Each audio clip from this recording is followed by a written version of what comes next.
SpotlightMediaStudios.com. Welcome to Education Unfiltered. Here is Mary Stucco.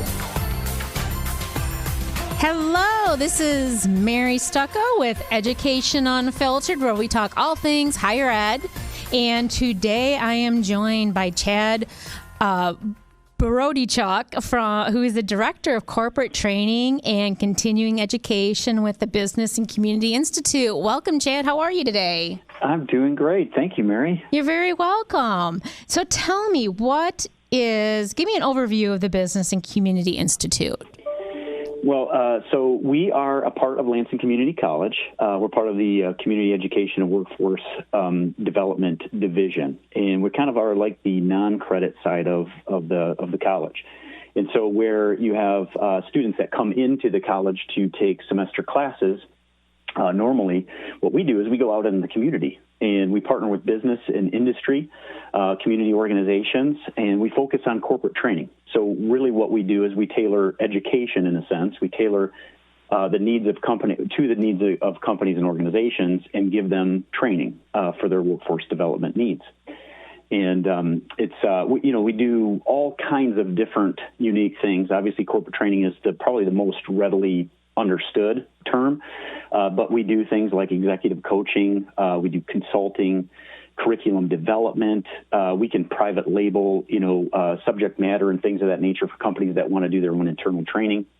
But what makes us also unique in regards to sort of that educational perspective is that we can customize our training. So where you might have like a semester-based class, a student comes in, they take a class that's, several months and so forth.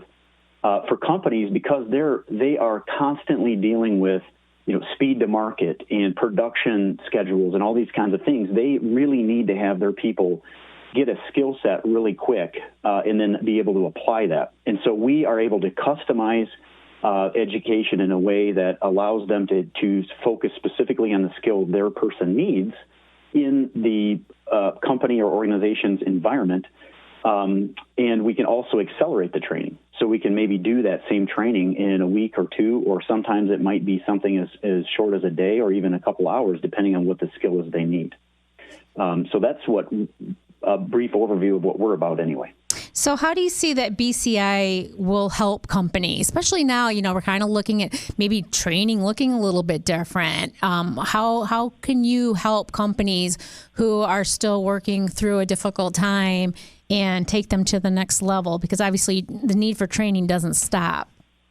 Oh, absolutely. Well, so one of the big things that we are known for is essentially sitting down with a company and assessing their situation. I mean, the formal term for that is a needs assessment. But we like to speak to their needs specifically. And I mean, that can look like anything, right? Because every company and organization is a little different. And so we find the pain points. My boss, the dean of the division, likes to say, what keeps you up at night? And so that's what we try to do is we try to figure out what they're struggling with and understand how to do that. Now, one of the things that helps us to be successful, obviously, is we have a great team. We have business development managers, we have project managers, we have subject matter experts, and we pull everybody together sort of in a way that allows us to work together to appropriately address those needs. And so, especially in a time like this where, we are learning to pivot, obviously with the inclination of COVID, it's been really challenging for a lot of businesses, and that could be anything. I mean, that could be from the standpoint of, they need to just learn how to be more efficient and effective and more lean in their organization because they don't have the same resources, because their business may not be operating as fast. It may be that they're shifting to this remote, atmosphere, and they need to really learn the technology of how to work remotely. It's a lot of ways communication. We have to communicate differently now because we are not in the same office and we don't do things the same way. So what we do is we work with a company where they're at and walk through, assess the situation, understand what they need, and then oftentimes we'll figure out what that need is, and we'll bring in a subject matter expert to talk through the details and actually create whatever they need in a customized way in order to be able to deliver that the way they need it. That's great. Is it really, so it sounds like you can pull somebody in to help training in pretty much any area, in any type of company. Is that pretty good assessment? Absolutely, yes. And I know, I think that's one of the, the images I think of the community college. I never realized what a resource Lansing Community College is until I started working here in the Business and Community Institute. And it's unbelievable, the talent that is available. We work with phenomenal instructors that we have at the college. The Business and Community Institute has our own part-time instructors who are out as well, who are out, their full-time job is essentially what we hire them to teach, so they're trying to leave their legacy because they're masters at what they do. And then we have a lot of resources as well besides that when it comes to very specific things, where it is a vendor-specific type need. And so we work with whoever we need to pull that resource in and provide whatever training is necessary. Excellent. You guys at BCI work at defining the skills gap. What does that mean? Well, that's a good question. So, as a high-level overview, a skills gap is basically, somebody is, for example, in a position and they have a certain amount of skills that they need to do their job, but there is an empty spot. There's like a valley or a difference between what they need to have to do their job effectively and what they currently have. So that's why you hear the terminology a lot of times of bridging the skills gap, trying to complete that hole that's missing, that gap that's missing. And I look at it a couple of other ways as well. You can have the situation where in your company you've got, that person A in their position A. And that's kind of like their box. And maybe they're complete in the skills they need to do their job. And then you have person B who maybe is in position B, and they have all of that they need. So you have that box, right? And in that organization or that company, you have all these boxes of all these different areas, and some have gaps and some don't. But I also look at it organizationally, right? So you've got the employee position that could have a gap. They need a specific skill to do their job better or to do their job at all, right? Mm-hmm. And then you have the other side of the coin that's organizationally speaking skills gaps, where it's a blending of all the boxes, and all of a sudden you start looking at like that, the different gaps in skills that we have across the organization. That, for example, you've probably heard this a number of times. I've heard it.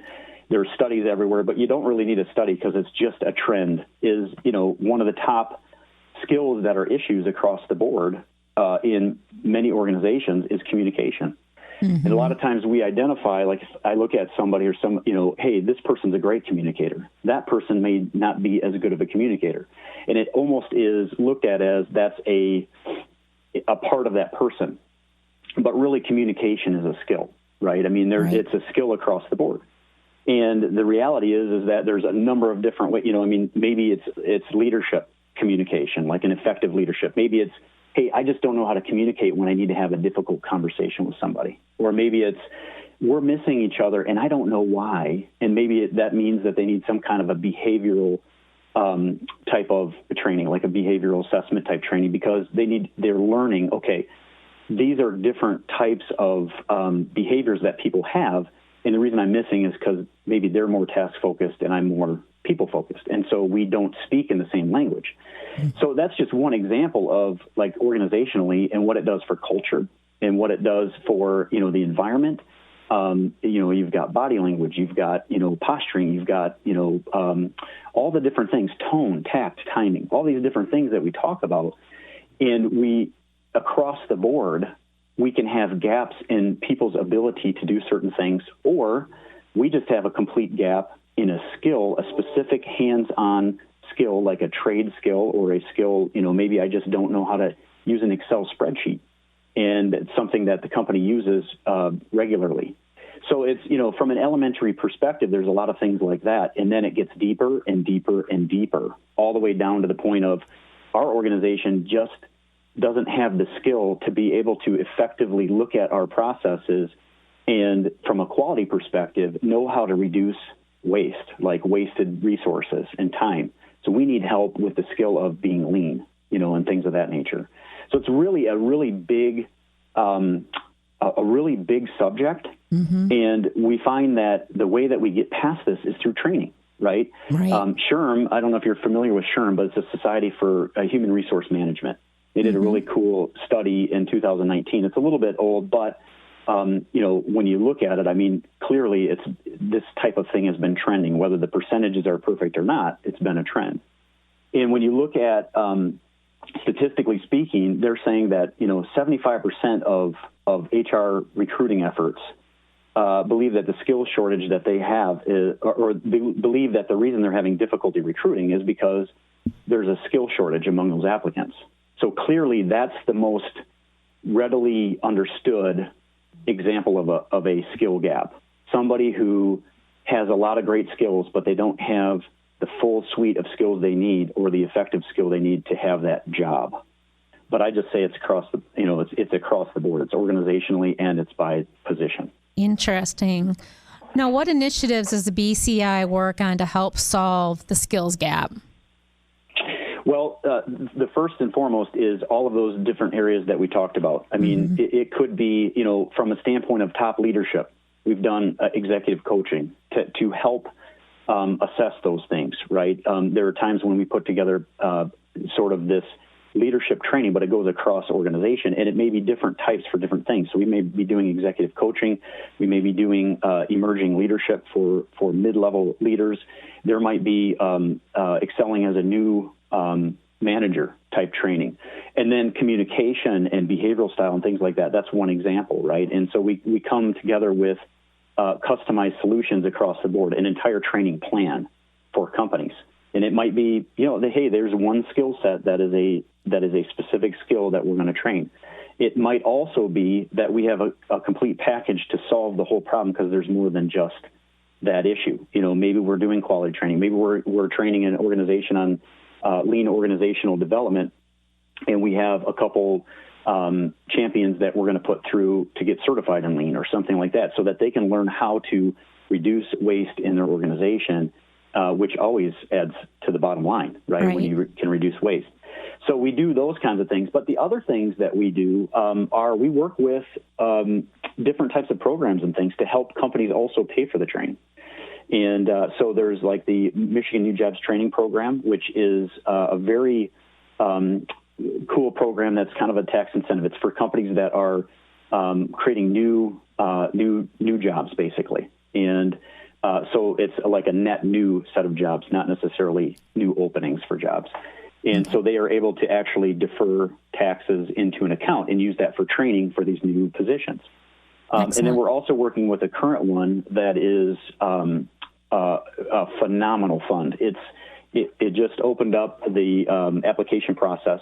There's over $27 million for businesses to obtain training for their employees. And it's called the Going Pro Talent Fund. And we've been working with a lot of companies on that and have actually in the past, it's been going on for several years. Last year it was defunded. But over the course of several years, we've done probably about $2.2 million worth of training for companies that have applied for that fund. And it's been a great opportunity for companies there as well. So there's a number of things that we do constantly are looking for opportunities for companies and organizations to thrive, to find out ways to train them, to adjust schedules. I mean, everything that you can imagine we're doing to support our community and the companies and organizations in our region. That's amazing. So how can people obtain the services of the Business and Community Institute? Great question. So the easiest thing for me to do is just to send everybody to go ahead and have them just send an email to our email address, which is bci@lcc.edu. And just let us know that you have an interest. We have 3 business development managers that do this every day. They work with companies on a regular basis to identify those things. I mean, it's a service to our community. I mean, we are here to support businesses and organizations in our community. And so if they're interested, they can simply tell us that they have interest in talking to somebody, and I will get the correct business development manager for that sector. And we can sit down and just talk about it, work through it, and start from A and work to Z. Is there any place else, a website or any place else where they can go to find out more information if they just want to research BCI a little bit more? Yep, they can find us on the website, which is if they go to lcc.edu and then /BCI. And that should take them to our workforce development site. We've got corporate training, continuing education. Our entire division is kind of set up to help support as well. Our core function in the Business and Community Institute is, of course, the corporate training and continuing education piece of it. So.